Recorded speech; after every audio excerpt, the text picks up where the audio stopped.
రాష్ట్ర వ్యాప్తంగా ప్రజలందరూ రోడ్డు మీదకి వస్తుంటే ప్రజలు గొంతు నొక్కాలి. ఈ ప్రభుత్వం చేసేటువంటి అన్యాయాల మీద, అరాచకాల మీద జిఎస్ఎల్ మెడికల్ ఇన్స్టిట్యూషన్స్ మరియు కిమ్యూ ఇంటర్నేషనల్ యూనివర్సిటీ భాగస్వామ్యంతో ఇండియన్ అలైన్డ్ ఎంబీబీఎస్ కోర్స్ అడ్మిషన్లు అందిస్తోంది నియో. మాట్లాడేటువంటి గొంతు నొక్కాలనేటువంటి ప్రయత్నం చేయడం అనేటువంటిది ఈ ప్రభుత్వం యొక్క దౌర్భాగ్యతకి ఇదొక నిదర్శనం. ఈరోజు గత 4 రోజులుగా ఈ డిఎస్సిలో జరిగినటువంటి అవతావలపై నిరాహార దీక్ష చేసి ఈరోజు శాంతియుతంగా ఒక ర్యాలీ కార్యక్రమాన్ని పార్టీ ఏర్పాటు చేస్తే మరి ఎందుకు అంత భయపడుతున్నారో, ఎందుకు అంత ఉలిక్కిపడుతున్నారు మీరు? దుర్మార్గమైనటువంటి ఆలోచన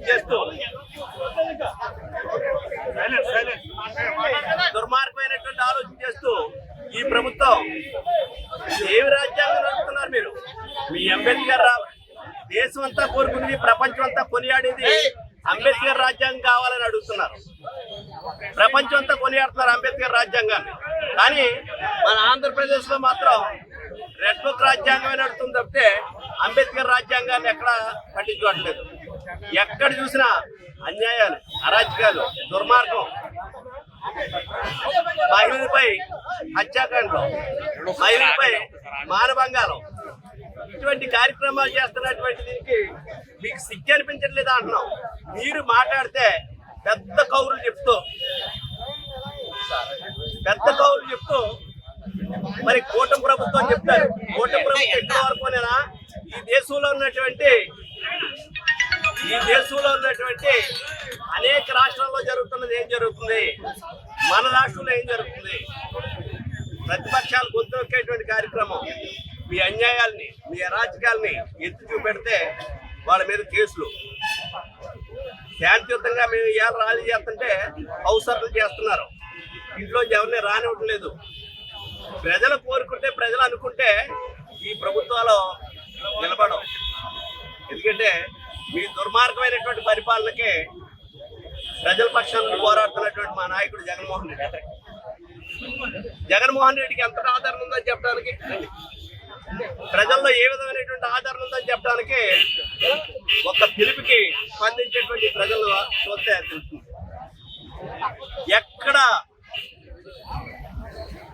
పిలిపిచ్చారంటే ప్రభుత్వం చేస్తున్నటువంటి అరాచకాల మీద, ప్రభుత్వం చేస్తున్నటువంటి దౌర్జన్యాల మీద ప్రజలు కథం దొక్కేటువంటి పరిస్థితుల్లో ఉన్నారు. మీకు జగన్మోహన్ రెడ్డి పేరు చెప్తే దడపడుతుంది, నిద్ర పట్టట్లేదు మీకు రాత్రుల్లో. ఎంతకాలం మీ అన్యాయాలు, అరాచకాలు? ప్రజల పక్షాల నుండి పోరాడుతున్నటువంటి నాయకుడు జగన్మోహన్ రెడ్డి. మీకు ఒక్క విషయం చెప్తున్నాం, మీరు ఎన్నికల్లో ఏ విధమైనటువంటి హామీలు ఇచ్చారు? నిరుద్యోగ యువతకే నిరుద్యోగ వృత్తి ఇస్తున్నారు, ఇవ్వలేదు. రైతులకి 20,000 రూపాయలు ఇస్తా అన్నారు, ఇవ్వలేదు. ఫీజు రియంబర్స్మెంట్ లేదు. 50 సంవత్సరాల పెన్షన్ ఇస్తాను ఎస్సీబీసీలకి లేదు. మరి నీకు 15 అన్నారు, లేదు. 18,750 రూపాయలు జగన్మోహన్ రెడ్డి గారు 45 సంవత్సరాల నుంచి 60 సంవత్సరాలు ఉన్నటువంటి మహిళలకు ఇచ్చేవారు, లేదు. కాపులకి మరి కాపు కార్పొరేషన్ ద్వారా సంవత్సరానికి 3,000 రూపాయలు ఇస్తాను, 3,000 కోట్లు ఇస్తా అన్నారు.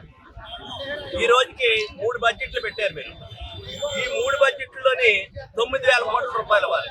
9 రూపాయలు కూడా రిలీజ్ చేయలేదు మీరు. జగన్మోహన్ రెడ్డి గారి పరిపాలనలో ప్రతి సంవత్సరం కూడా 15,000 రూపాయలు కాపు కార్పొరేషన్ నుంచి ఇచ్చేవారు. ఈ విధమైనటువంటి అనేక కార్యక్రమాలు, చదువుకునేటువంటి విద్యార్థులకి ఫీజు రియంబర్స్మెంట్, అదేవిధంగా వాళ్ళకి ఎప్పటికప్పుడు మరి విద్యాదేవన, విద్యా వసతి, హాస్టల్లో చదువుకునే వాళ్ళకి కానీ వాళ్ళకి కావాల్సిన ఏం కావాలంటే చూసేటువంటి పరిస్థితి ఈ జగన్మోహన్ రెడ్డి చూసేవారు. సర్వనాశనం చేసేసి ఈ రాష్ట్రాన్ని అమరావతి మీద పడి దోసుకు తినేటువంటి కార్యక్రమాలు చేస్తున్నారు తప్పితే ఇంకేమీ లేదు. మీకు ఎంతసేపు లక్షల కోట్లు అక్కడ ఖర్చు పెడుతున్నామని చెప్తున్నారు, దోపిడీ చేస్తున్నారు మీరు.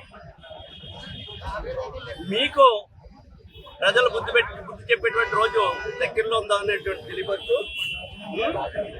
నిన్న ఒక మెడిసిన్ చదువుతున్నటువంటి ఒక అమ్మాయిని ప్రియాంక దౌర్జన్యంగా గుద్ది చంపేశారు.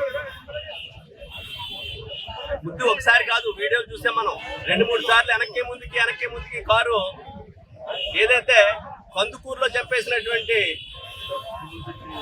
తిరుమల చెట్టు కాపు యువకుని చంపేశారు కందుకూరులో, అదే విధంగా రాజమండ్రిలో కూడా యువతను కూడా హత్య చేశారు. దారుణం. తండ్రి వచ్చి ప్రెస్ మీట్ పెట్టి చెప్పాడు. ఆ కేసు నీరు కార్చేద్దామనేటువంటి చూశారు. ప్రజల దృష్టికి వచ్చింది, ప్రజల్లో వ్యతిరేకం వస్తుందేమో అనేటువంటి అనుమానంతో చంద్రబాబు నాయుడు గారు ఏదో స్టేట్మెంట్ ఇచ్చాడు తప్పితే ఆ కేసుని నీరు కార్చేద్దామని చూశారు. దాంట్లో ఉన్నటువంటి చాలా దుర్మార్గం. మరి ఆ మహిళా హోమ్ మినిస్టర్ గారు మాట్లాడితే చాలా కౌంటర్లు చెప్పేవారు. మరి ఏం చేస్తుంది ప్రభుత్వం? ఏమనుకుంటున్నారు మీరు?